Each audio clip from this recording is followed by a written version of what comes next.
الرحمن الرحیم وَلَقَدْ آتَيْنَا دَاوُودَ مِنَّا فَضْلًا، البتہ تحقیق ہم نے داؤد کو اپنی طرف سے فضل عطا کیا۔ فضل کا مطلب اضافی نعمت جو ہوتی، فضل اضافے کو کہتے ہیں عربی میں، یعنی ہم نے خصوصی فضل کیا ان کے اوپر۔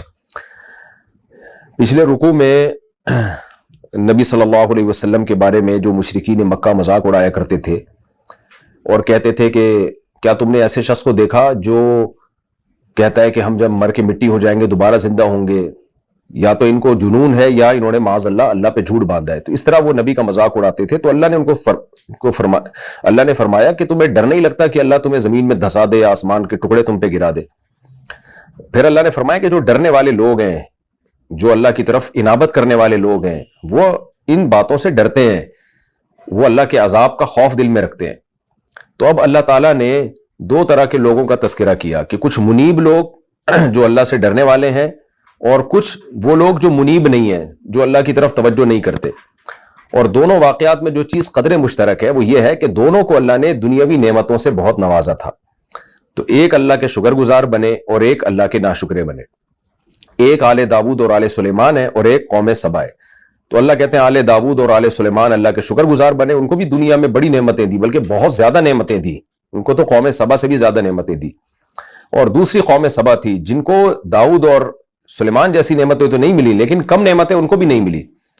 تو داؤد اور سلیمان بے تحاشا نعمتوں میں بھی اللہ کو نہیں بھولے، اور قوم سبا وہ ان کی نسبت کم نعمتیں ملی لیکن اس میں بھی وہ اللہ کو بھول گئے اور ناشکری کی باتیں انہوں نے شروع کر دی۔ تو اب یہ دونوں کا واقعہ یہاں سے شروع ہو رہا ہے، پہلے داؤد علیہ السلام اور سلیمان علیہ السلام کا۔ اللہ فرماتے ہیں وَلَقَدْ آتَيْنَا دَاوُودَ مِنَّا فَضْلًا، البتہ تحقیق ہم نے داؤد کو اپنی طرف سے بہت فضل عطا کیا۔ وہ فضل میں روحانی برکتیں بھی تھیں اور مادی برکتیں بھی۔ تو روحانی برکتیں کیا تھیں؟ یا جبال اوبی ماہ والطیر، اے پہاڑو تم داؤد کے ساتھ بار بار اللہ کی تسبیح بیان کرو، اور اے پرندو تم بھی۔ یہ روحانی برکت تھی، کیونکہ داؤد علیہ السلام جب اللہ کا ذکر کرتے نا تو پہاڑوں سے بھی لا الہ الا اللہ کی آوازیں آتی، اور پرندے جمع ہو کے اللہ کی تسبیح پڑھنا شروع کر دیتے۔ اور علماء نے لکھا ہے کہ یہ آوازیں سب مخلوق سنتی تھی، کیونکہ مطلق تسبیح تو وہ تو ویسے ہی پہاڑ اور پرندوں سے ثابت ہے۔ قرآن میں ہے وَإِن مِّن شَيْءٍ إِلَّا يُسَبِّحُ بِحَمْدِهِ، کہ دنیا کی ہر چیز اللہ کی حمد و ثنا کرتی ہے۔ تو وہ تسبیح تو پھر داؤد علیہ السلام کا خاصہ نہ ہوئی نا، تو یہاں الگ تسبیح مراد ہے، وہ یہ کہ پہاڑوں سے باقاعدہ اللہ کے ذکر کی آواز آتی تھی اور پرندوں سے بھی آواز آتی تھی۔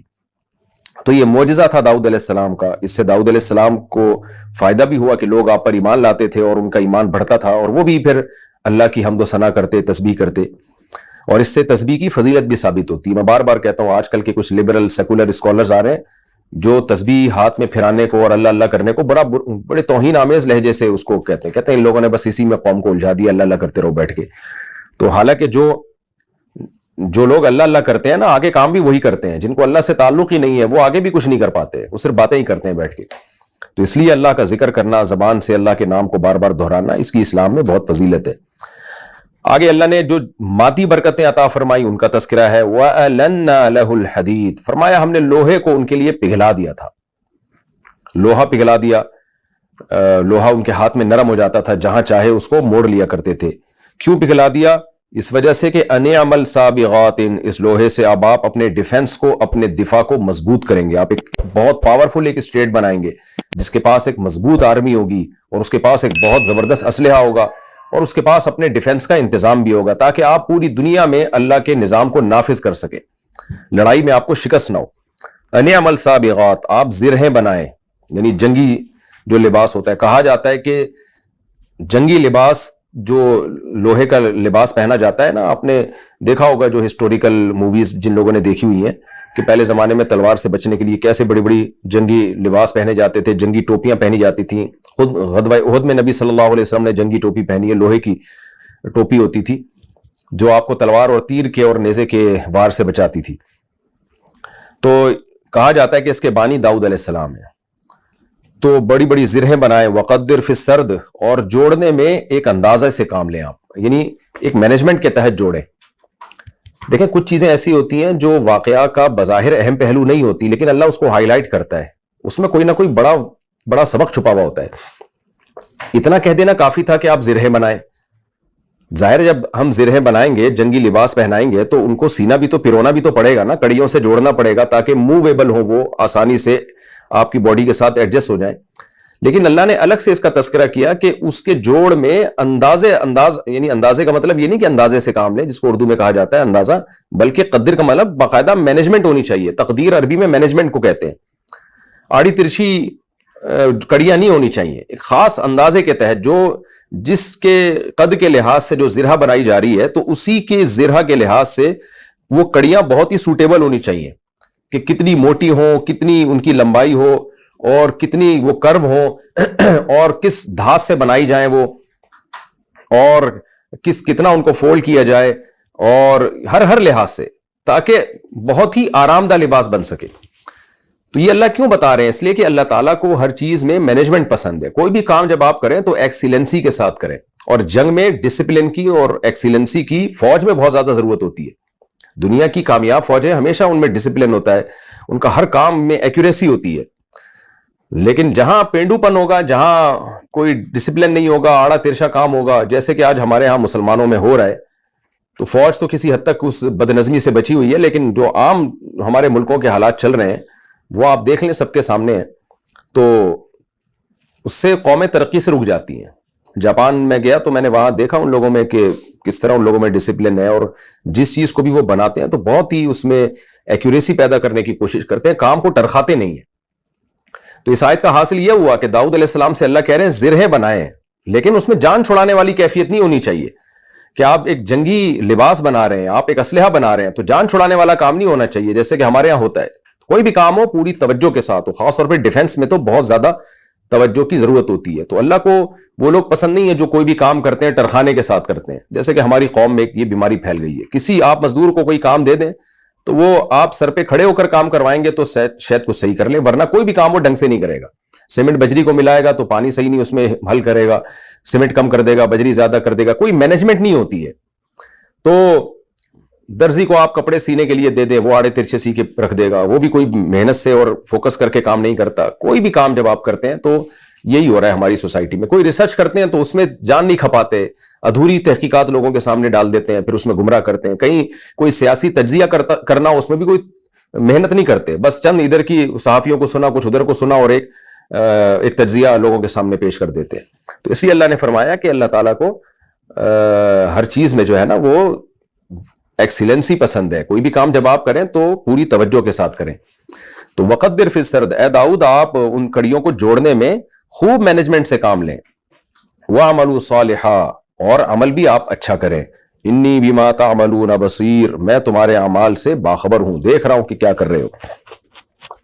اس سے دیکھیں یہ بھی پتہ چلتا ہے کہ داؤد علیہ السلام اللہ کے پیغمبر بھی تھے اور کتنے پاورفل تھے، ان کی خلافت بھی قائم ہوئی، لیکن پھر بھی ڈیفنس پہ اللہ تعالیٰ ان کو کیسے ترغیبات دے رہے ہیں کہ لوہے کی زرہیں بنانی ہے اور پھر اسلحہ بنانا ہے، اور بہت ہی یعنی جو آپ کے بس میں ہے وہ چھوڑنا نہیں ہے، پھر آسمان سے اللہ کی مدد آئے گی. ہم اسباب اختیار کرتے نہیں ہیں اور اللہ پہ اعتماد اور توکل کر کے پوری قوموں کو جو ہے وہ دشمن کی بھینٹ چڑھا دیتے ہیں، اور پوری قوموں کو کے مستقبل کو ہم تباہ کر دیتے ہیں. ولی سلیمان الریح، اور اللہ فرماتے ہم نے سلیمان کے لیے ہوا کو مسخر کر دیا تاکہ سفر آسان ہو جائے. سفر بھی اللہ کی نعمتوں میں سے بہت بڑی نعمت ہے.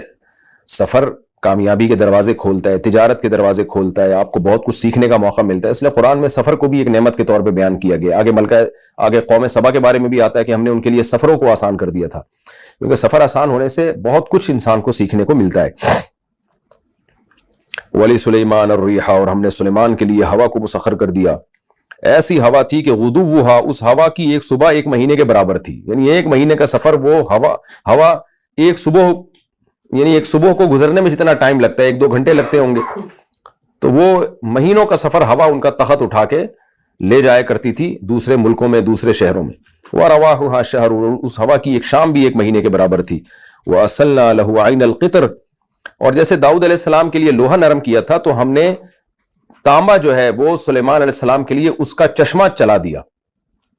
اس کی تفصیل قرآن میں نہیں ہے، بظاہر یہی ہے کہ سلیمان علیہ السلام جیسے پانی کے چشمے ابلتے ہیں، دریافت ہو جاتے ہیں، تو ایسے ہی ان کے لیے تانبے کا جو ہے چشمہ ابل پڑا تھا، گرم چشمہ، تاکہ وہ پگھلا ہوا تانبا پہلے سے مل جائے ان کو، تاکہ تانبے کو پگھلانا نہ پڑے.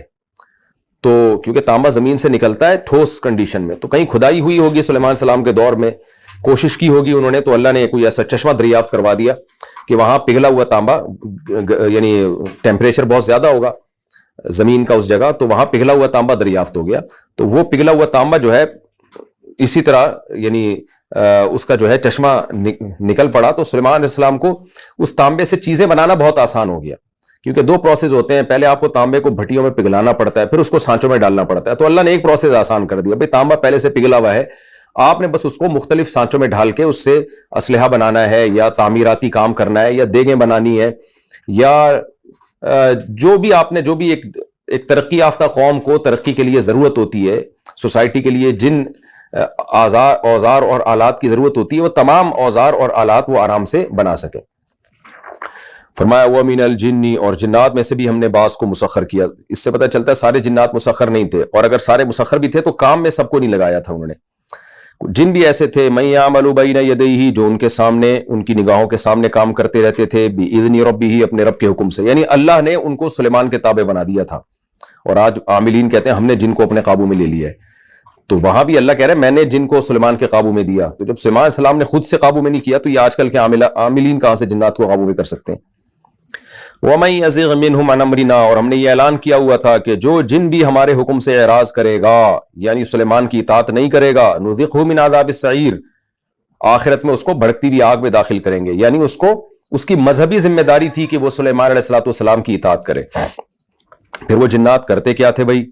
یعملون لہ ما یشاء، جو کچھ چاہتے سلیمان علیہ السلام، جنات وہ کام کیا کرتے تھے، وہ چیزیں بنایا کرتے تھے. بھائی سلیمان علیہ السلام کیا کیا بنوایا کرتے تھے ان میں سے چند چیزوں کا اللہ نے ذکر کیا، کیونکہ سلیمان علیہ السلام کی حکومت تھی ایک اسٹیبل گورنمنٹ کے لیے، ایک پاورفل گورنمنٹ کے لیے سب سے پہلے ایک اسٹیبل آرمی کی ضرورت ہوتی ہے، اور آرمی کی بیسک ضرورات کو پورا کرنے کی ضرورت ہوتی ہے. تو بہت بڑی فوج تھی، تو اس لیے سلیمان علیہ السلام ان کے ذریعے کیا بناتے؟ من محاریب، بڑے بڑے محلات بناتے تھے. وہ محلات قلعے بھی ہو سکتے ہیں جہاں اپنی فوج کو محفوظ رکھ سکیں، اور وہ محلات بلڈنگیں بھی ہو سکتی ہیں کسی بھی ضرورت کے لیے. تو اب وہ ضرورت کا اللہ نے بیان نہیں کیا، لیکن ظاہر ہے جب کوئی آپ مضبوط ریاست بناتے ہیں تو یہ ساری چیزیں، دفاتر بھی ہو سکتے ہیں وہ، تو مضبوط عمارتیں بنایا کرتے تھے. وَتَمَاثِيلَ، اور تصویریں. اب تمثال کا لفظ مطلق تصویر کو کہتے ہیں، کسی بھی چیز کو دیکھ کے جب آپ کاپی کر کے اس جیسی شبیہ بناتے ہیں اس کو تمثال کہتے ہیں، چاہے وہ جسم والی ہو یا دیوار پر ہو. تو اب بعض حضرات اس طرف گئے ہیں کہ یہ جاندار تصویر تھی، بعض اس طرف گئے ہیں بے جان تصویر تھی. تو خوب سمجھ لیں کہ تمثال جاندار تصویر کو نہیں کہتے، مطلق تصویر کو کہتے ہیں، چاہے وہ جاندار کے چہرے کی ہو یا بے جان چیزوں کی ہو. تو یہ جو بعض لوگوں نے اس سے استدلال کیا نا کہ تصویر سازی اسلام میں جائز ہے، یہ استدلال بالکل غلط ہے، اس لیے کہ تمثال کا اطلاق مطلق تصویر پر ہوتا ہے. تو اس میں جاندار کی تصویر بھی داخل ہو سکتی ہے، بے جان بھی. تو ہمیں حدیث سے پتہ چلتا ہے کہ تصویر حرام ہے. تو اس سے پتہ چلتا ہے کہ یہ تصویر، ظاہر سلیمان علیہ السلام حرام کام کیوں کریں گے. تو اس سے پتہ چلتا ہے کہ بے جان چیزوں کی تصویریں تھیں. اس کا مقصد کیا ہوتا تھا؟ کسی چیز میں خوبصورتی پیدا کرنا، حسن پیدا کرنا، یعنی زینت بھی اسلام میں جائز ہے نا. تو ایسی تصویریں بنایا کرتے تھے درختوں کی، اور مختلف یادگار کی طور پہ کوئی تصویریں ہوتی ہوں گی، وہ تصویریں بنایا کرتے تھے. اس میں کیا حکمت تھی قرآن نے بیان نہیں کیا. زینت بھی مقصود ہو سکتی ہے، جب آپ پینٹنگ کرتے ہیں تو اس سے دیواروں میں، پردوں میں ایک زینت پیدا ہو جاتی ہے. تو کوئی بھی تصویریں تھیں وہ بہرحال بنایا کرتے تھے. اور بعض علماء اس کے قائل ہیں کہ بھئی ہو سکتا ہے یہ جاندار کی تصویریں، اور ہو سکتا ہے اس وقت اس امت میں تصویر سازی حرام نہ ہو، ہماری امت میں تصویر سازی کو حرام قرار دیا. تو یہ جواب بھی دیا گیا ہے، لیکن یہ تھوڑا کمزور جواب ہے، اس لیے کہ ہم اگر پچھلی کتابیں دیکھتے ہیں تو اور تاریخ اٹھا کے دیکھتے ہیں تو ہمیں بہت سارے قرائن ملتے ہیں کہ تصویر سازی صرف اسلام میں حرام نہیں ہے، تمام آسمانی مذہبوں میں تصویر سازی حرام رہی ہے. حضرت مفتی تقی عثمانی صاحب نے اس پر ایک بڑی زبردست تحریر لکھی ہے، میں نے تقریباً 20-25 سال پہلے پڑھی تھی، اس میں حضرت نے حوالے دیے تھے. تو اب اس حوالوں کا تذکرہ کرنے کی ضرورت اس لیے نہیں ہے کہ یہ ٹاپک بہت اہم نہیں ہے. وجہ اس کی ہے کہ ہمیں تو اپنی شریعت کو فالو کرنا ہے نا. ان کی شریعت میں اگر یہ ثابت ہو جاتا ہے تصویر سازی جائز بھی تھی، تو ہماری شریعت میں بہرحال حرام ہے، ہمیں اجازت نہیں ہے. لیکن حضرت مفتی تقی صاحب کا جو میں نے تحریر پڑھی تھی اس میں حضرت نے حوالے دیے تھے کہ ان حوالوں سے یہ ثابت کیا کہ تصویر سازی جو ہے پچھلی امتوں میں بھی حرام رہی ہے. اور یہ یہود و نصارہ میں جو بیماری آئی ہے نا، خاص طور پر عیسائیوں میں، حضرت مریم کی شبیہ بنانا، حضرت عیسیٰ کی، اور اس طرح کے بت بنانا، یہ انہوں نے اپنے مذہب سے بغاوت کی ہے، یعنی مذہب کی مخالفت کی ہے. تو تصویر سازی، جاندار کی تصویر بنانا، یہ ہر مذہب میں حرام رہا ہے، یعنی آسمانی مذاہب میں. تو تو اس سے یہی معلوم ہوتا ہے کہ تمثال سے بظاہر یہی معلوم ہوتا ہے کہ یہ بے جان چیزوں کی تصویریں حضرت سلیمان علیہ السلام بنوایا کرتے تھے جنات کے ذریعے. وجفان، اور بڑے بڑے پیالے، یعنی پیالے تو جفان کا مطلب تو پیالے، کل جواب کا مطلب بڑے بڑے، یعنی حوض جیسے، تالابوں جیسے پیالے، اتنے بڑے بڑے پیالے ہوتے تھے تاکہ جو ہے اس میں بہت بڑی کوانٹٹی میں کھانا تیار ہو سکے یا کھانا کھایا جا سکے. تیار تو دیگوں میں ہوتا ہے جن کا آگے ذکر آ رہا ہے، تو کھانا کھانے کے لیے بڑے بڑے پیالے ہوتے تھے. تو ہو سکتا ہے سینکڑوں فوجی ایک ہی وقت میں نمٹ جاتے ہوں، اور تاکہ جو ہے فوج کی بیسک ضرورتیں پوری ہوں اور آگے وہ لڑائی کے لیے کام کر سکے. تو یہ تمام اسباب جو کسی ریاست کو دفاعی لحاظ سے مضبوط بنانے کے لیے ضروری ہیں، یہ تمام اسباب اللہ نے سلیمان علیہ السلام کو دیے تھے. وَجِفَانٍ كَالْجَوَابِ وَقُدُورِ الرَّاسِيَاتِ، اور گڑی ہوئی دیگچیاں، تو وہ بھی بڑے بڑے دیگڑے ہوا کرتے تھے جن میں کھانا پکتا تھا. کیونکہ جو فوجی لوگ ہیں وہ تو نہیں ملازمت کر سکتے تھے نا اپنے بیوی بچوں کا پیٹ پالنے کے لیے، تو ان کو حکومت کی طرف سے وظیفہ دیا جاتا تھا، ان کو سلیمان علیہ السلام کی طرف سے کھانا دیا جاتا تھا. تو اجتماعی کھانے ہوتے تھے، جب سینکڑوں لوگوں کے لیے کھانا پک رہا ہے تو بہت بڑے بڑے دیگڑے ہوتے تھے، ان میں وہ کھانا تیار ہوا کرتا تھا. تو وہ دیگ بنانا اس زمانے میں وہ بھی ایک بڑا چھمبے کا کام تھا نا، کہ اتنا بڑا دیگ ہم بنائے کیسے. تو اللہ نے یہ اسباب و وسائل دیے، اور جہاں انسانوں سے سلیمان علیہ السلام نے کام لیے وہاں جنات سے بھی کام لیے. اور قرآن میں دوسرے مقام پر آتا ہے کہ وہ جنات اور بھی کچھ کام کیا کرتے تھے، سمندر کی تہ میں غوطے لگاتے اور ہیرے جواہرات نکال کے لاتے. وہ ہیرے جواہرات بڑے مہنگے بکا کرتے تھے، وہ اکنامیکلی بھی سلیمان علیہ السلام کی اسٹیٹ کو مضبوط کرنے کا ذریعہ بن رہے تھے. اور تبھی تو سلیمان علیہ السلام نے ملکہ سبا کو جب اپنا تخت دکھایا تو وہ حیران ہو گئی نا کہ اتنے ہیرے جواہرات کہاں سے آئے جو بڑی مالیت کے ہوا کرتے تھے. تو یہ کام بھی جنات کیا کرتے تھے، اور بہت سارے کام تھے جنات کے. وَمَن يَزِغْ مِنْهُمْ عَنْ أَمْرِنَا، اور ہم نے یہ کہہ رکھا تھا کہ جو بھی ہمارے حکم سے جنات میں سے کوئی بھی اعراض کرے گا، نُذِقْهُ مِنْ عَذَابِ السَّعِيرِ، اس کو ہم آگ کا عذاب چکھائیں گے. یعنی سلیمان علیہ السلام کی اطاعت کرنا تمہاری مذہبی ذمہ داری ہے، یہ اللہ کا حکم ہے. چلیے تو ہو گئی سوری یہ آیت. تو اللہ فرماتے ہیں وَقُدُورِ الرَّاسِيَاتِ، اور جمی ہوئی دیگیں، اعْمَلُوا عَلَى دَاوُودَ شُكْرًا، اور ہم نے داؤد سے کہا اے داؤد کے خاندان والو اللہ کا شکر ادا کرو. کیوں؟ وَقَلِيلٌ مِّنْ عِبَادِيَ الشَّكُورُ، میرے بندوں میں شکور یعنی شکر گزار بہت تھوڑے ہیں. یہ بڑا اہم جملہ ہے کہ اللہ نے فرمایا کہ تم شکر ادا کرو کیونکہ شکر گزار تھوڑے ہیں. تو جو تھوڑے ہوتی ہے نا اس کی قدر ہوتی ہے. تو میرے بندوں میں ناشکرے بہت ملیں گے، شکر گزار تھوڑے ہوں گے. تو تم اور جو چیز کم ہوتی ہے اس کی ویلیو بڑھ جاتی ہے. سپلائی ڈیمانڈ کا اصول ہے نا، مارکیٹ میں جو چیز کم ہوگی اس کی ویلیو خود بخود بڑھ جائے گی. تو اللہ نے گویا بتا دیا کہ جو میرے بندوں میں شکر کرے گا نا تو میری نظر میں اس کی قیمت بہت بڑھ جائے گی. کیونکہ سارے شکر ادا کر رہے ہوتے تو یہ تو کامن مسئلہ ہوتا، لیکن زیادہ تر ناشکرے ہیں، تو جو تھوڑے شکر کریں گے تو میں ان کی بہت زیادہ قدر کروں گا. تو اے داؤد اور داؤد کے آل، نعمتوں میں پڑھ کے اللہ کو بھولنے والے بہت ہیں، نعمتوں میں پڑھ کے اللہ کو یاد رکھنے والے کم ہیں. تو آپ ان کم لوگوں میں شامل ہو جاؤ تاکہ اللہ کی نظر میں آپ کا مقام اور مرتبہ بہت بلند ہو جائے.